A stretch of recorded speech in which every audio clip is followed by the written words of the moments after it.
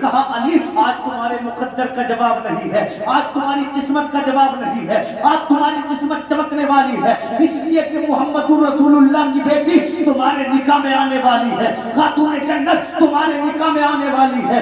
علی میں تمہیں تحفہ دینا چاہتا ہوں. آپ نے کہا حضور دے دے. تو جو آپ نے زرے خریدی تھی وہ علی کو دے دی، پیسے بھی واپس کر دیے، زرے بھی واپس علی کو لوٹا دی. جب علی پہنچے مصطفیٰ کی بارگاہ میں، نبی فرماتے ہیں علی پیسے بھی واپس لے آئے ہو، زرے بھی تمہارے پاس موجود ہے، بتاؤ تو صحیح یہ کمال کیسے ہوا؟ عرض کی حضور راستے میں حضرت عثمان غنی ملے تھے، مجھ سے زرے خرید لی، 480 چاندی کے سکے دیے، واپس زرے تحفے میں دے دی. اللہ اکبر. عثمان غنی وہ مقدس انسان ہے جن کو 2 بار نبی نے کہا لوگوں اگر تمہیں دنیا میں جنتی دیکھنا ہو میرے عثمان غنی کو دیکھ لے، اس لیے کہ عثمان دنیا میں چلتا پھرتا جنتی ہے، کھاتا پیتا جنتی ہے، ہنستا مسکراتا جنتی ہے. حضور نے ہاتھوں کو اٹھایا، دعا کرتے ہیں اللہ میرے عثمان سے راضی رہنا، میرے عثمان کو خوش رکھنا. امام اہل سنت فرماتے ہیں ہاتھ جس سمت اٹھا غنی کر دیا، موجے بحر سخاوت پہ لاکھوں سلام. کون دیتا ہے دینے کو منہ چاہیے، دینے والا ہے سچا ہمارا. سبحان اللہ سبحان اللہ، کیا بات ہے، بہت خوب. سبحان اللہ، کیا بات ہے، بہت خوب. آقا کریم نے فرمایا علی مہر کے لیے پیسے تو لے آئے، حضرت بلال کو تھوڑے سے دو، ابو بکر صدیق کو تھوڑے سے دو، اور علی جاؤ 3 دن کے بعد بارات لے کر آ جانا. سبحان اللہ. یہ رشتے تو ہماری رسم ہے، یہ کھانے کھلانا تو ہماری رسم ہے. شریعت رسول کہتی ہے دلہن پر کوئی بوجھ نہ ہو، کھلانے کا شوق ہے تو ولیمہ کرنا. لیکن رسم و رواج ہے، ہم بھی چل رہے ہیں، اس پہ آپ بھی چل رہے ہیں. اگر ان چیزوں سے بچ جائیں تو ہماری بیٹیاں غیر مسلموں کے ساتھ اپنا گھر نہ بسائیں، اپنے ایمان کا سودا نہ کریں. میں وضاحت سے کچھ بات کرتا ہوں، ہر وقت اجازت نہیں دوں گا، آپ کو کل بھی محنت کرنی ہے. تقریریں تو ہوتی رہتی ہیں، ہوں گی آبے ہی، لیکن آپ کو کل بہت بڑا کام کرنا ہے، محنت لگتی ہے، تھوڑا بہت سونا بھی ہے، اس لیے 5-7 منٹ اور سن لیں. اللہ اکبر. جوڑے خرید لیے گئے، تھوڑا سا سامان خرید لیا گیا. لوگوں جب حضرت علی کی بارات آئی نا، مصطفیٰ نے ہی تو پالا تھا علی کو، مصطفیٰ کی صحبت میں تھے. تو دیکھو باقی کون کون تھا؟ ابو بکر صدیق تھے، حضرت عمر فاروق اعظم تھے، عثمان غنی تھے، بلال حبشی تھے، حضرت سلمان فارسی تھے، حضرت ابو ہریرہ تھے. تمام صحابہ کی موجودگی میں میرے نبی نے خطبہ پڑھا اور لوگوں سے کہا لوگوں میں نے فاطمہ کا نکاح اپنے خاندان میں سب سے بہتر نوجوان سے کر دیا ہے، میں نے خاتون جنت کا نکاح علی سے کر دیا ہے. اللہ اکبر. اب میرے سرکار خاتون جنت کے قریب گئے اور اپنے اصحاب سے فرمایا جو صحابیہ وہاں موجود تھی، اے تمام عورتوں تم باہر چلی جاؤ، میں اپنی بیٹی فاطمہ سے کچھ گفتگو کرنا چاہتا ہوں. اللہ اکبر. جب باپ بیٹی اللہ اکبر گفتگو کرنے لگے تو حضرت علی حضرت محمد رسول اللہ فرماتے ہیں خاتون جنت بیٹی میں نے تیرا نکاح خاندان کے سب سے بہتر نوجوان علی سے کر دیا ہے. خاتون جنت کہتے ہیں بابا مہر کہہ دیا ہے. نبی فرماتے علی غریب ہے کیا مہر دیتا؟ کہا حضور میں آپ سے کچھ مانگنا چاہتی ہوں. اللہ اللہ. اتنا سنا میرے رسول نے، آقا کی آنکھوں میں آنسو آ گئے. آقا کہتے بیٹی فاطمہ جب تیری ماں ام المومنین خدیجۃ الکبریٰ کا انتقال ہو رہا تھا تو اس نے مجھے اپنے قریب بلایا اور صندوق کو کھول کر چند جوڑے نکالے. کہا یہ میری بڑی بیٹی کو دے دینا. چند برتن نکالے. کہا یہ میری مجلی بیٹی کو دے دینا. میں نے کہا تھا خدیجہ کہ خاتون جنت کے لیے کچھ نہیں دو گی، کہ فاطمہ کے لیے کچھ نہیں دو گی. تو خدیجۃ الکبریٰ نے کہا تھا حضور میں نے فاطمہ کو آپ کو دے دیا ہے، جسے آپ مل جائے تو دنیاوی جوڑوں کا کیا کرے گا، دنیاوی سامان کا کیا کرے گا. اے میری بیٹی تیری والدہ نے مجھ سے وعدہ لیا تھا میری بیٹی فاطمہ کبھی بھی آپ سے کچھ مانگے تو میری بیٹی کو عطا کر دینا. نبی فرماتے بیٹی بول تو جو کہے گی تیرا باپ دے گا، تو جو مانگے گی تیرا باپ دے گا. عرض کرتی ہے بابا جان دولت نہیں چاہیے، روپیہ پیسہ نہیں چاہیے. اے بابا جان میں نے آپ کو سجدوں میں امت کے لیے روتے دیکھا ہے، میں نے آپ کو کعبۃ اللہ کے سامنے امت کے لیے گڑ گڑاتے دیکھا ہے. آقا میں چاہتی ہوں کل حشر کے میدان میں آپ کی امت کی بخشش و نجات ہو جائے. جبریل حاضر ہوئے، ارشاد فرماتے حضور خاتون جنت سے کہہ دیجئے اللہ کا حکم ہے حشر میں فاطمہ جس کا نام لیتی جائے گی اللہ اسے جنتی بناتا جائے گا. لوگوں سوچو تو صحیح، جب نبی کی بیٹی کی عظمتوں کا عالم یہ ہے تو محمد رسول اللہ کی بلندیوں کا عالم کیا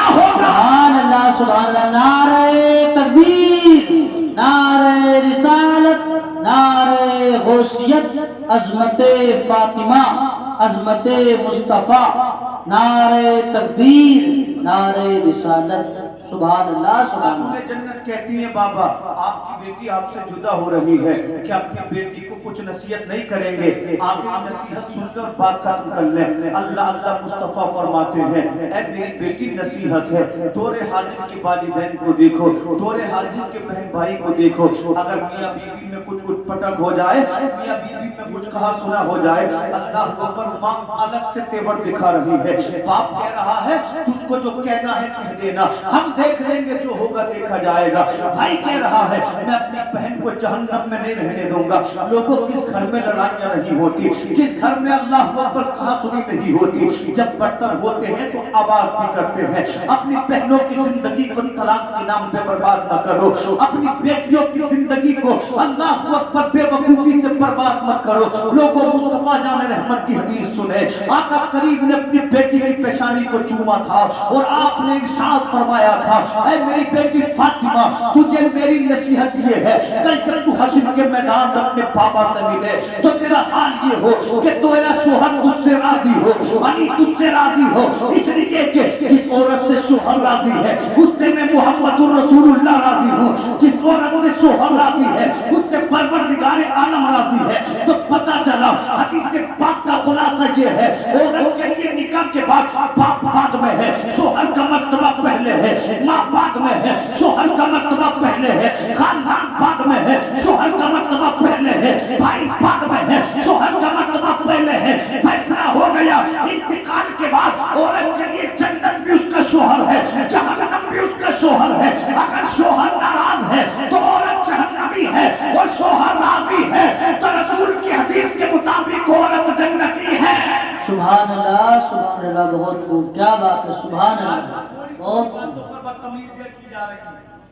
گھر بگاڑے جانے باپ ہے تو بیٹی کا گھر بگاڑنے تیار ہے، ماں ہے تو بیٹی کا گھر بگاڑنے تیار ہے۔ لوگوں یہ ظلم مت کرو، اپنی بیٹیوں پر آخری جملے سنیں۔ نکاح ہو گیا، ایک صحابی کا مکان حضرت علی نے کرائے پر لیا، رہنے لگے۔ دوسرے دن آقا کریم صلی اللہ علیہ وسلم پہنچے۔ آج راشد بھائی نے محفل سجانی، بڑی خوشی کی بات ہے، اللہ برکتیں بھی دے گا، مگر شادیوں کے موقع پر ناچ گانے کی محفلیں ہو رہی ہیں۔ شادیوں کے موقع پر بہن الگ ناچ رہی ہے، ماں الگ ناچ رہی ہے، پھوپھی الگ ناچ رہی ہے۔ اسلام کی بیٹیوں تمہارا کام ناچنا گانا نہیں ہے، تمہارا کام سجدے کرنا ہے، تمہارا کام پردے میں رہنا ہے۔ مگر صرف میں بتاتا ہوں مصطفیٰ نے کیا نسخہ دیا۔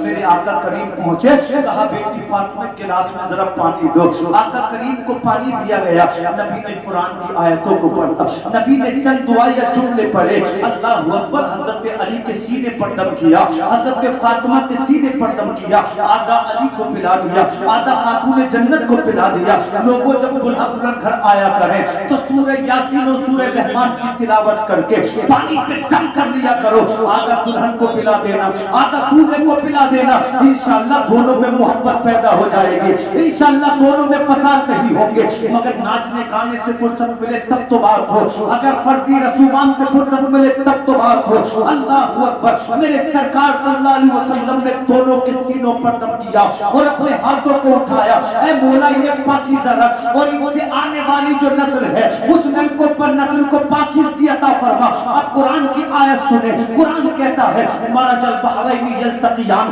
بینہما برزخ لا یبغیان یخرج منہما اللؤلؤ والمرجان۔ قرآن کہتا ہے جب دو سمندر ملتے ہیں تو اللہ تعالیٰ ہیرے پیدا کرتا ہے، ایک ہیرے کا نام لولو ہے، ایک ہیرے کا نام مرجان ہے۔ لولو اور مرجان ایسا ہیرا ہے جس بادشاہ کے پاس ہوتا تھا وہ بادشاہ ہوتا تھا۔ مفسرین اکرام فرماتے ہیں یہ جو قرآن میں ذکر ہے، ایک سمندر کا نام حضرت علی ہے، ایک سمندر کا نام حضرت فاطمہ ہے، اور ان کے جو ہیرے ہیں ایک ہیرے کا نام حضرت حسن ہے، دوسرے ہیرے کا نام حضرت حسین ہے۔ جب یہ دونوں سمندر ملے ایسے بچے پیدا ہوئے، ایک نے اسلام کو زندہ کر دیا، ایک نے اسلام کو کربلا میں بچا لیا۔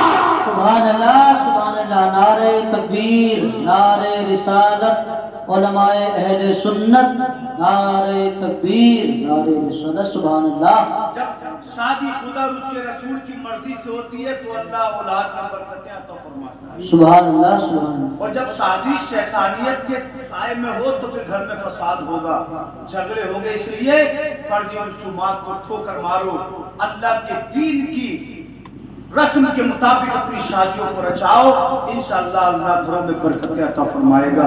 وقت مکمل، زیادہ بول کر پریشان کرنے کوئی فائدہ نہیں ہے۔ پڑھیے زور سے کلمہ شریف لا الہ الا اللہ محمد رسول اللہ۔ السلام علیکم۔